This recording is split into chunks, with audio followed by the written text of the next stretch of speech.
Friends, നമ്മളൊക്കെ ഇടയ്ക്കിടയ്ക്ക് മുഖം കഴുകുന്ന ആളുകളാണ് അല്ലേ? ഇങ്ങനെ മുഖം കഴുകാനായിട്ട്, അതായത് മുഖക്കുരൊക്കെ വന്നു കഴിയുമ്പോൾ മുഖം കഴുകാനായിട്ട് ചില ഡെർമറ്റോളജിസ്റ്റ് പറയാറുണ്ട്, പ്രത്യേകിച്ച് നമ്മുടെ ഫേസ് സാധാരണ നോർമൽ വെള്ളമൊക്കെ ഉപയോഗിച്ചിട്ട്.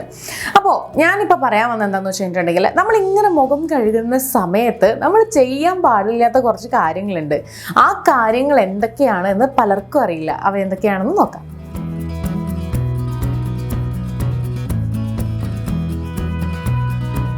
ഒന്നാമത്തെ മിസ്റ്റേക്ക് എന്താണെന്ന് വെച്ച് കഴിഞ്ഞിട്ടുണ്ടെങ്കിൽ, നമ്മൾ എന്നും ഫേസ് വാഷ് ചെയ്യുന്നതിൻ്റെ കൂടെ എക്സ്ഫോളിയേറ്റർ അഥവാ നമ്മുടെ സ്ക്രബുകൾ യൂസ് ചെയ്യുന്നതാണ്. എല്ലാവരുടെയും കയ്യിൽ കാണുമായിരിക്കും, ഒട്ടുമിക്ക ആളുകളുടെ കയ്യിലും സ്ക്രബ്ബേഴ്സ് കാണുമായിരിക്കും അല്ലേ? അപ്പോൾ എല്ലാവരും ചെയ്യുന്നത് എന്താണെന്ന് വെച്ചാൽ, രാവിലെ എഴുന്നേറ്റ് വന്നിട്ടോ അല്ലെങ്കിൽ എപ്പോഴെങ്കിലുമൊക്കെ മുഖം കഴുകുന്ന സമയത്ത് ഈ ഒരു എക്സ്ഫോളിയേറ്റർ കൂടെ അങ്ങ് ഉപയോഗിക്കും. എന്നാൽ ഈ എക്സ്ഫോളിയേറ്റർ ദിവസവും നമ്മൾ ഫേസിൽ യൂസ് ചെയ്യുന്നത് കൊണ്ട് എന്താ പറ്റുകയെന്ന് വെച്ച് കഴിഞ്ഞിട്ടുണ്ടെങ്കിൽ, നമ്മുടെ ഫേസ് കുറച്ചുകൂടെ ഡ്രൈ ആകാനുള്ള സാധ്യതയുണ്ട്, കുറച്ചുകൂടെ റഫ് ആവാനുള്ള സാധ്യതയുണ്ട്. എക്സ്ഫോളിയേറ്റേഴ്സ് എന്താ ചെയ്യുന്നതെന്ന് വെച്ച് കഴിഞ്ഞിട്ടുണ്ടെങ്കിൽ, നമ്മുടെ ചർമ്മത്തിലുള്ള ഡെഡ് സെൽസ് ഒക്കെ റിമൂവ് ചെയ്യാനും അഴുക്കും അമിത എണ്ണയൊക്കെ നീക്കം ചെയ്യാനും സഹായിക്കുന്നവയാണ്. പക്ഷെ ചില ഈ സ്ക്രബുകളൊക്കെ ഭയങ്കര ഹാർഡായിരിക്കും ഉണ്ടാവുക. അപ്പോൾ ഇങ്ങനെ ഹാർഡായിട്ടുള്ള ഈ ഒരു എക്സ്ഫോളിയേറ്റർ നമ്മൾ കണ്ടിന്യൂസ് ആയിട്ട് ദിവസവും ഉപയോഗിച്ച് കഴിഞ്ഞിട്ടുണ്ടെങ്കിൽ എന്താ സംഭവിക്കുക? നമ്മുടെ ഫേസ് ഡ്രൈ ആകാൻ തുടങ്ങും. അപ്പോൾ ഇത് ഒഴിവാക്കണം എന്നുണ്ടെങ്കിൽ നമ്മൾ ദിവസവും 2-3 നേരം എക്സ്ഫോളിയേറ്റ് ചെയ്യുക, അല്ലെങ്കിൽ ദിവസവും എക്സ്ഫോളിയേറ്റ് ചെയ്യുക എന്നുള്ളൊരു കാര്യം നിർത്തിയിട്ട് ആഴ്ചയിൽ 2 തവണ മാത്രം സ്ക്രബുകൾ യൂസ് ചെയ്യാനായിട്ട് പരമാവധി ശ്രമിക്കുക. പിന്നെ കുറച്ച് ആളുകളുണ്ട്, ഫേസ് കഴുകാൻ വേണ്ടിയിട്ട് സോപ്പ് ഉപയോഗിക്കും. എന്നാൽ ഈ സോപ്പ് നമ്മുടെ ഫേസിന് പറ്റിയിട്ടുള്ളതാണോ എന്ന് പലരും ശ്രദ്ധിക്കാറേയില്ല. ചില തരം സോപ്പുകൾ നമ്മുടെ ഫേസിന് വേണ്ടിയിട്ടുള്ളതായിരിക്കില്ല, ഫേസിൽ അപ്ലൈ ചെയ്യാനായിട്ടൊട്ട് പറ്റാത്ത സോപ്പുകളായിരിക്കും. കാരണം അത് കുറച്ചുകൂടെ ഹാർഡായിട്ടുള്ള സോപ്പുകളോ അല്ലെങ്കിൽ ഒട്ടും മൈൽഡ് അല്ലാത്ത രീതിയിലുള്ള സോപ്പുകളൊക്കെ ആയിരിക്കും. അപ്പോൾ എന്താ ചെയ്യേണ്ടതെന്ന് വെച്ച് കഴിഞ്ഞിട്ടുണ്ടെങ്കിൽ, നമ്മുടെ ഫേസിന് വേണ്ടിയിട്ടുള്ള ക്ലെൻസറുകൾ അഥവാ ഫേസ് വാഷുകൾ മാത്രം യൂസ് ചെയ്യുക. ഈ ഫേസ് വാഷുകളിലും ഉണ്ട് കേട്ടോ വ്യത്യസ്തതകൾ. അതായത് നിങ്ങളുടേത് ഓയിലി സ്കിൻ ആണെന്നുണ്ടെങ്കിൽ ആ ഒരു ഓയിലി ആളുകൾക്ക് വേണ്ടിയിട്ടുള്ളത്, പിമ്പിൾസ് ഉള്ള ഫേസ് ആണെന്നുണ്ടെങ്കിൽ പിമ്പിൾസ് ഉള്ള ആളുകൾക്ക് പറ്റിയിട്ടുള്ളതും, ഡ്രൈ ആയിട്ടുള്ളതാണെങ്കിലും സെൻസിറ്റീവ് ആയിട്ടുള്ളതാണെങ്കിലും, അങ്ങനെ ഓരോ വിഭാഗം സ്കിൻ ടൈപ്പിനും പറ്റിയിട്ടുള്ള ഫേസ് വാഷുകളുണ്ട്.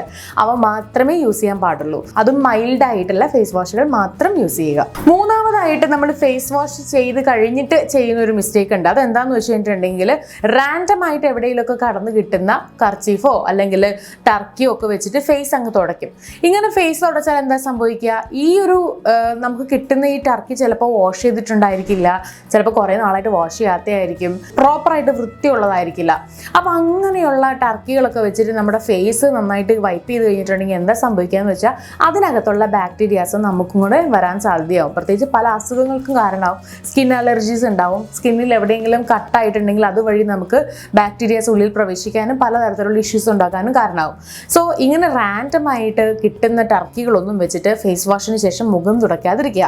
അതുപോലെ തന്നെ ടർക്കികളുടെ കാര്യത്തിൽ ശ്രദ്ധിക്കേണ്ട മറ്റൊരു കാര്യം കൂടിയുണ്ട്. നമ്മൾ പെട്ടെന്ന് കൈ കിട്ടുന്ന ഏതെങ്കിലും ഒരു ടർക്കി യൂസ് ചെയ്തിട്ട് ഫേസ് വാഷ് ചെയ്തതിന് ശേഷം മുഖം തുടയ്ക്കാൻ പാടില്ല.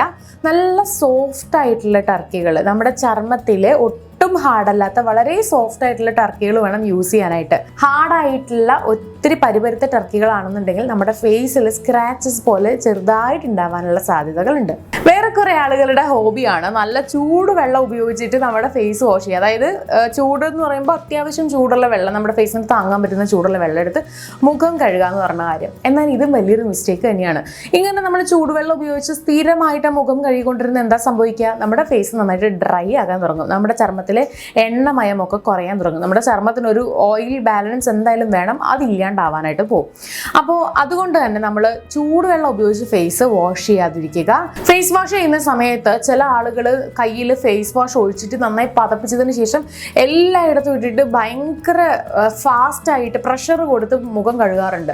നമുക്കത് ചില ആളുകൾ, പ്രത്യേകിച്ച് വളരെ സ്പീഡിൽ ചെയ്യുന്ന ആളുകളാണ് ഇങ്ങനെയൊക്കെ ചെയ്യുന്നത്. വരിക, ഫേസ് വാഷ് എടുക്കുക, മുഖത്തേക്ക് എടുത്ത് ഒഴിക്കുക, അതിനുശേഷം നന്നായിട്ട് ഇങ്ങോട്ട് ഉരച്ച് കഴുകുക. എന്നാൽ ഇങ്ങനെ ഉരച്ച് കഴുകുന്നത് നമ്മുടെ സ്കിന്നിന് ഒട്ടും നല്ലതല്ല.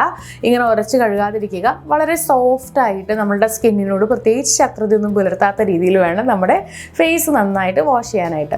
ഇങ്ങനെ ഫേസ് വാഷ് ചെയ്യുമ്പോൾ നമുക്ക് നാച്ചുറൽ പ്രോഡക്ട്സുകൾ യൂസ് ചെയ്യാം കേട്ടോ. പ്രത്യേകിച്ച് നാച്ചുറൽ ആയിട്ടുള്ള ഫേസ് വാഷ് പൗഡേഴ്സ് എന്തെങ്കിലും നിങ്ങളുടെ വീട്ടിലുണ്ട്, കടലമാവ് ഉണ്ടെങ്കിൽ അത് യൂസ് ചെയ്യാം, അല്ലെന്നുണ്ടെങ്കിൽ പയറുപൊടി ഉണ്ടെങ്കിൽ അത് യൂസ് ചെയ്തൊക്കെ യൂസ് ചെയ്യുമ്പോൾ ശ്രദ്ധിക്കണമെന്ന് മാത്രം. അപ്പോൾ ഇതൊക്കെയാണ് നമ്മൾ ഫേസ് വാഷ് ചെയ്യുമ്പോൾ നമ്മൾ ശ്രദ്ധിക്കേണ്ട കുറച്ച് കാര്യങ്ങൾ, അല്ലെങ്കിൽ നമ്മൾ ചെയ്യാൻ പാടില്ലാത്ത കുറച്ച് മിസ്റ്റേക്കുകൾ എന്ന് പറയുന്നത്. സോ എല്ലാവർക്കും ഈ വീഡിയോ യൂസ്ഫുൾ ആയി എന്ന് വിചാരിക്കുന്നു. ഇതുപോലുള്ള ചെറിയ ചെറിയ ബ്യൂട്ടി ടിപ്സുമായിട്ട് കാണും വരെ ബൈ.